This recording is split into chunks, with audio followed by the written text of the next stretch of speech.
Good evening, everyone. What a great day this has been for all of us. I'm so excited to be here with you and with my friend and governing board member, Dr. Reginald Williams. Welcome, Reggie. So excited to be here, Rhian, and what an incredible day. See, we kicked off our day with morning yoga exercise, and if you missed it and you want to do it again, you can watch it anytime throughout the conference. Now, I just love the watching the fireside chat with you, you, Rhian, and our board president, Ann Terrell, on the happenings of what's going on with NAEYC and in the field. I take a tremendous amount of pride in what NAEYC has done for members like me. We've done a good job in standing for racial justice and making sure that all voices count. And that's a big thing for me. Attending this conference reminds me of how this organization is here for each and every early childhood educator, and that's a great thing. It is. It is. Every conference, I'm just so inspired by the enthusiasm and how the commitment I see early childhood educators making to their work. And I can't believe this morning we were greeted by Jack McBrayer from 30 Rock. Jack has been a big fan of NAEYC's now for a number of years. We ran into him, I think it was 4 years ago in Austin. He was there for a conference and had never experienced NAEYC, and he has a deep commitment to young children and the healthy development of children, equity in children. And so he comes to our conferences as an attendee to just soak up the material and the content. And so I'm so grateful that he was willing to help us promote this NAEYC conference, and that even in Hollywood, the appreciation for what NAEYC does shines through.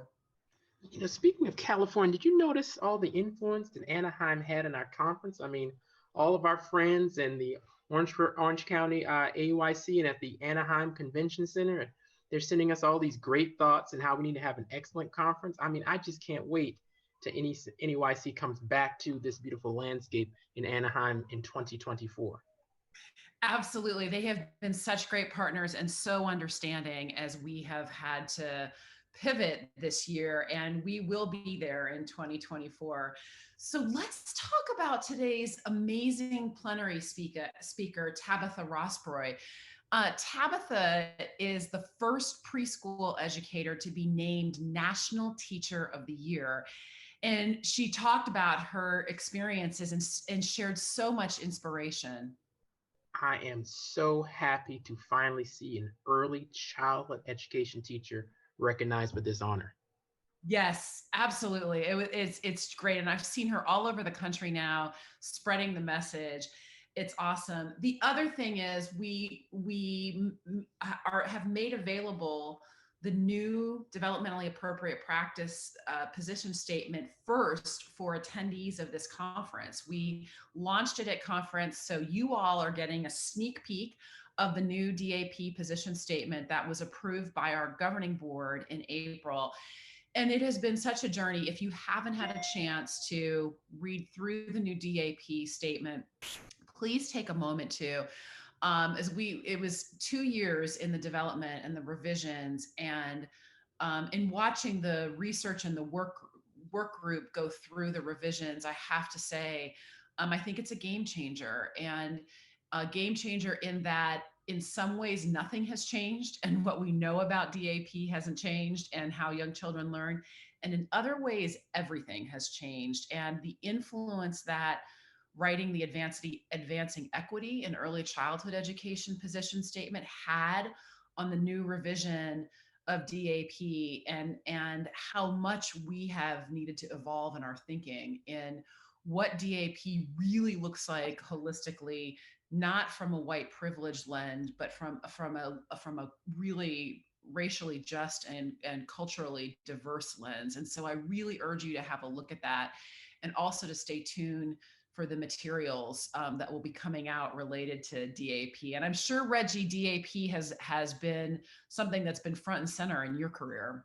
Oh, yeah, this is phenomenal. I mean, I remember when I first started teaching in my pre-kindergarten class back in rural South Carolina schools, most people weren't using development appropriate practice at all. And they thought I was off. But as I began using this more and more, it became such a central portion of what I do because it focuses on child development, focuses on their strengths and weaknesses, focuses on cultural influence and family influences. And the thing about the position state from DAP, it just gets better and better, and it becomes more and more not only like the teachers who are teaching in the classroom, but more like the children, the families that we're actually meeting the needs of. That's just phenomenal. That's right. That's right. We also had sessions today from Sesame Street on, pardon me, on deepening resiliency through social emotional learning and about dual language learners. There's some amazing work being done in our field for creating culturally and linguistically responsive environments for these young learners. Reggie, you've been going to our conference for years. Can you share some things just in general in our conferences that you've gotten out of your conference experiences over the years? Certainly, certainly. I've been going to NAEYC conferences since as early as 2004. I mean, I've missed just a couple of them since then. It's part of my professional development calendar. So I set aside that time as the time in which I get pretty much all my professional development. And one of the main things that I've gotten out of NAEYC, and one of the main anecdotes is this is where I've met many of the people that have been allowed to me to have the jobs that I have in the field. I met my professor from SC State at a NAEYC conference that she attended, and I met her again at one of our state conferences, and that's why I ended up working in South Carolina State University.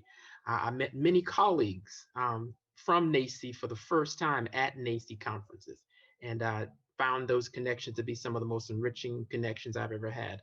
I've also met many people that have served in the past and are now currently serving on the governing board. That's the first time I heard that there was a place for volunteers to come and be part of the leadership in NAEYC, which is one of the first organizations I had.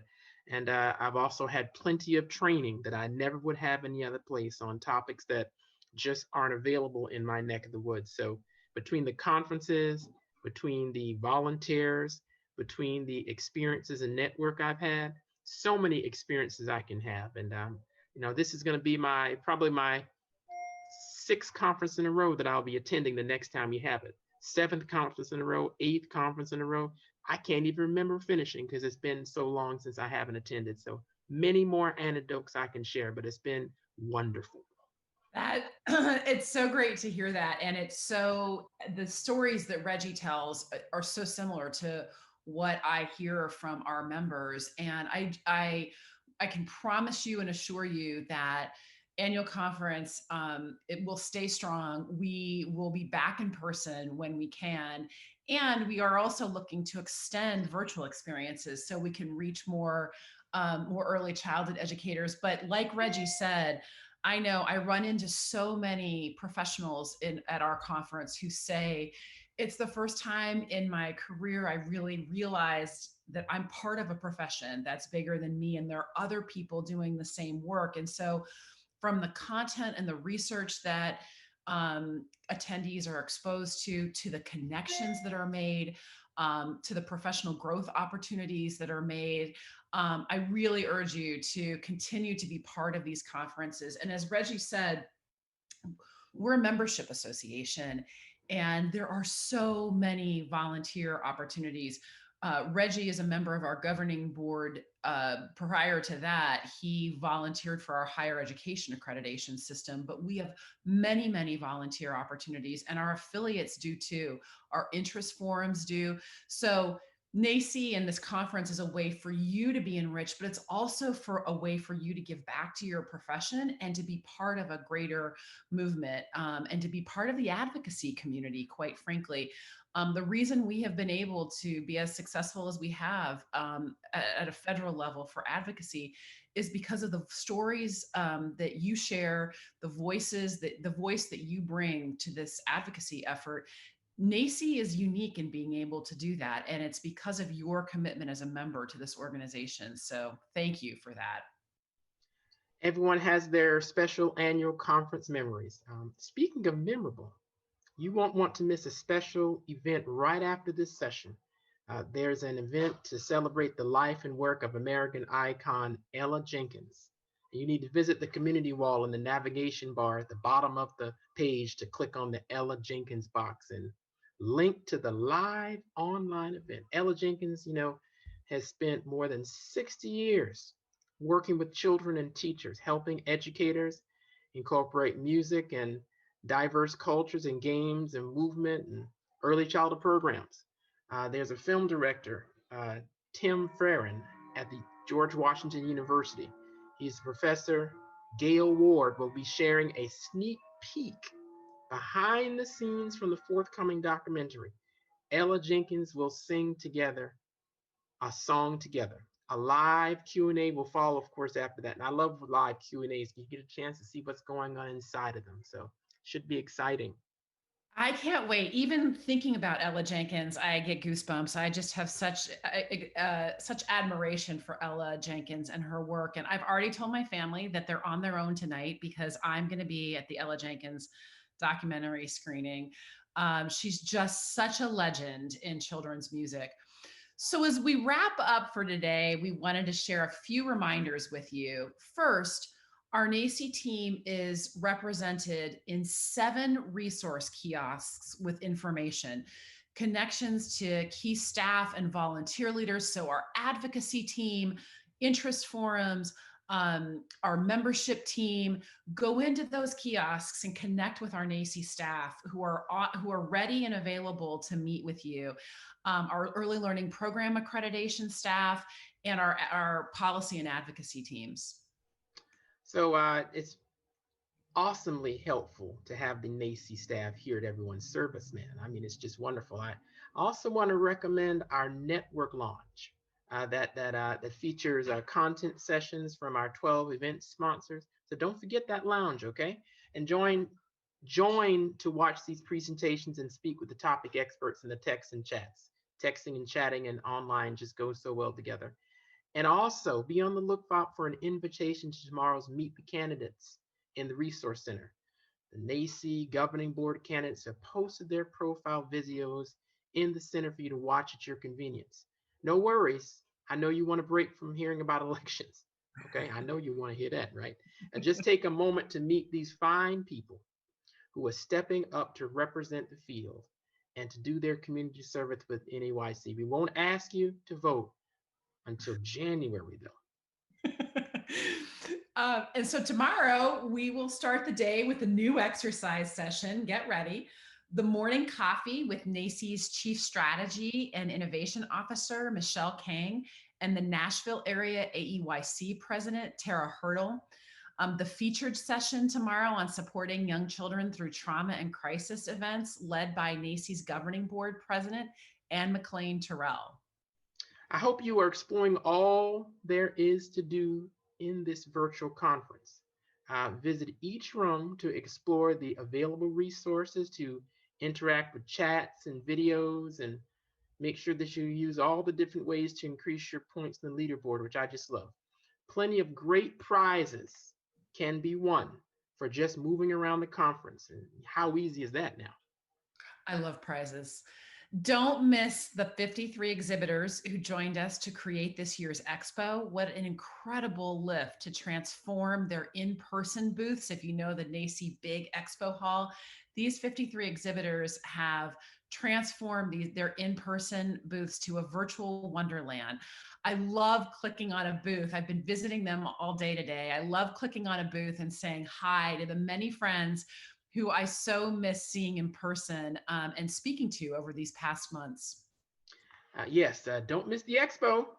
And one more note, don't let the technology's turkeys get you down. Click on the question mark in the navigation bar on any page and make your way to the help desk, okay? Our technical wizards are there to answer your questions and put you back on the track to making the most out of this journey.